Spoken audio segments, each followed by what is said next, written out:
পরবর্তী বক্তা মাননীয় সদস্য মোহাম্মদ মতিউর রহমান, ঝিনাইদহ ৩। আপনার সময় ৫ মিনিট। বিসমিল্লাহির রহমানির রহিম। মাননীয় স্পিকার, সকল শ্রেণীর মানুষের বাস্তব চাহিদা সমন্বয়পূর্বক বাজেট প্রণয়ন করা সরকারের একান্ত কর্তব্য। মাননীয় স্পিকার, বাংলাদেশের কর জিডিপির অনুপাত বর্তমানে ৮% নিচে, যা দক্ষিণ এশিয়ার দেশগুলোর মধ্যে সর্বনিম্ন। নেপাল 23.3%, ভারত 20.3%, পাকিস্তান 15.3%, শ্রীলঙ্কা 13.3, বাংলাদেশ 7.51। এ বিষয়ে আমাদের যত্নবান হতে হবে। মাননীয় স্পিকার, আয়কর থেকে রাজস্ব আয়কর থেকে আয় হওয়ার কথা 50% আয়কর থেকে, কিন্তু বাস্তবে 10 থেকে 15%-এর বেশি আয় হচ্ছে না, যদিও 35% আয় দেখানো হচ্ছে। বর্তমান বাজেট 9,38,00,000 কোটি টাকা। বাজেটটি অবশ্যই জনগণকে স্বপ্ন দেখাতে পারে, তবে এক্ষেত্রে অপচয় কমাতে হবে, স্বচ্ছতা বাড়াতে হবে, দুর্নীতি না কমালে অতীতের মতো বাজেট বাস্তবায়নে বাধাগ্রস্ত হতে হবে।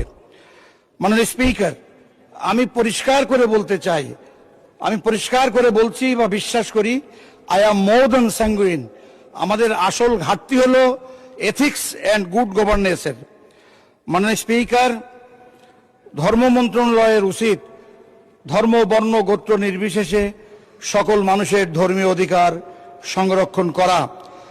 কিন্তু একথা মনে রাখতে হবে, আল্লাহ পাক আমাদেরকে পরিষ্কার করে বলেছেন, হে ঈমানদারগণ, আল্লাহকে ভয় করো। লোকদের কাছে তোমাদের যে সুদ বাকি রয়েছে তা ছেড়ে দাও, যদি যথার্থই তোমরা ইমান এনে থাকো বা ইমানের দাবিদার হয়ে থাকো। যদি তা না করো তাহলে আল্লাহ ও রসুলের পক্ষ থেকে যুদ্ধের ঘোষণা রইল। সূরা আল বাকারা 278-79। জাকাত মুসলিমদের জন্য ফরজ। এদেশে প্রতি বছরে 2 লক্ষ টাকার জাকাত আদায় করা অতীব সহজ। এছাড়াও ইসলামী অর্থনীতির অনেক মৌলিক উৎস আছে, যার সংযুক্ত বা সম্পৃক্ত হলে অতি সহজে মাত্র 5 বছরের, within the range of only 5 years, আমাদের স্বপ্নের কাঙ্ক্ষিত বাংলা সোনার বাংলায় পরিণত হতে পারত। জাকাত দেবে বিত্তবানরা, পাবে অসহায় হতদরিদ্র মানুষেরা।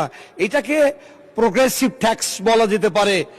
আর আপনার একথা পরিষ্কার অঙ্ক কষে দেখা যাচ্ছে যে সময় আমি কথা বলছি, এখন থেকে 10 বছর পরে গভর্নমেন্টকে 3 লক্ষ কোটি টাকা সুদ গুনতে হবে, যা অসহায় দরিদ্র মানুষদেরকে তা ধ্বংসাত্মক, এবং সেইটা হবে অত্যন্ত ক্ষতিকর বোঝাটা বহন করা।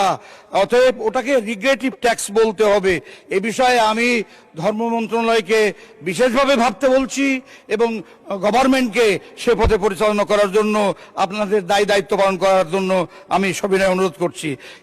কৃষি মন্ত্রণালয়, একথা দিবালোকের মতো সত্য, একটি জাতির অর্থনৈতিক ভাগ্য বিনির্মাণে কৃষি মন্ত্রণালয় অত্যন্ত গুরুত্বপূর্ণ ভূমিকা পালন করে থাকে। কৃষকের তেল, বীজ, সার, কীটনাশক সুনিশ্চিত করতে হবে। এ মন্ত্রণালয়ের বাজেটটা আশাব্যঞ্জক বটে, তবে কীটনাশক এবং কোল্ড স্টোরেজের খরচ কমাতে হবে। আমার এই মন্ত্রণালয় 16% বাজেটে 16% বরাদ্দর প্রস্তাব করছি। এরপরে শিক্ষা সম্পর্কে আমার বক্তব্য অত্যন্ত সুস্পষ্ট যে গোটা দক্ষিণ পূর্ব, মাননীয় speaker, I require to have only 2 minutes allocation from my beloved organization or on behalf of you. It is up to you. শিক্ষা খাতে আমি মনে করি যে শিক্ষার ক্ষেত্রে আপনার বিশ্ব ব্যাংকের একটা তথ্য আছে যে 189টি সদস্য দেশের মধ্যে 10টি দেশের শিক্ষা খাতের বাজেট সবচেয়ে কম, তার মধ্যে বাংলাদেশও একটি দেশ। অতএব শিক্ষা খাতের বাজেট অবশ্যই 16% করা দরকার। ইবতদায়ী মাদ্রাসাগুলোকে সরকারিকরণ, প্রাথমিক শিক্ষা বাস্তবায়নের উন্নয়নে একান্ত প্রয়োজন। এদেশে মাত্র 3টি মাদ্রাসা সরকারি আছে।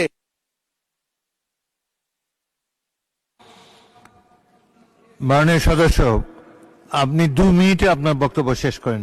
2 মিনিট দেওয়া হলো।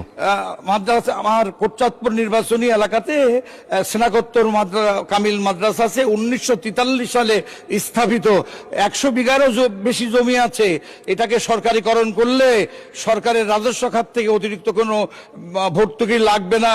প্রতিটা জেলায় জেলায় একটি করে স্নাতকোত্তর কামিল মাদ্রাসা সরকারি করার জন্য আমি আহ্বান জানাচ্ছি। মাননীয় স্পিকার, দেশে একটি কৃষি বিশ্ববিদ্যালয় স্থাপনের বিষয়ে আমি আমার সীমান্ত এলাকার মহেশপুরের এশিয়া মহাদেশের দ্বিতীয় বৃহত্তম ফার্ম দত্তনগর ফার্মে এটাকে স্থাপন করার জন্য আমি আগাগোড়া দাবি করে আসছি। কারণ আমার জমি 2737 একর জমি আছে। বিষয়টি বিবেচনা করার জন্য আমি আবার অনুরোধ করছি। মহেশপুর পৌরসভার রাস্তাঘাটের অবস্থা এত করুণ, এত অকেজ হয়ে পড়েছে, চলাচলের অনুপযোগী হয়ে পড়েছে। আমি সংশ্লিষ্ট মাননীয় মন্ত্রী মহোদয়ের দৃষ্টি আকর্ষণ করছি। এমপিও ভুক্তির দাবিতে শিক্ষকগণ রাজপথে রয়েছে। I would like to make an earnest request to our beloved government to pay due respect to their demands. এই কথাগুলো বলে আমি আরেকটু বলতে চাই, লক্ষ লক্ষ বিঘা জমি আমার এলাকাতে জলাবদ্ধতা আছে।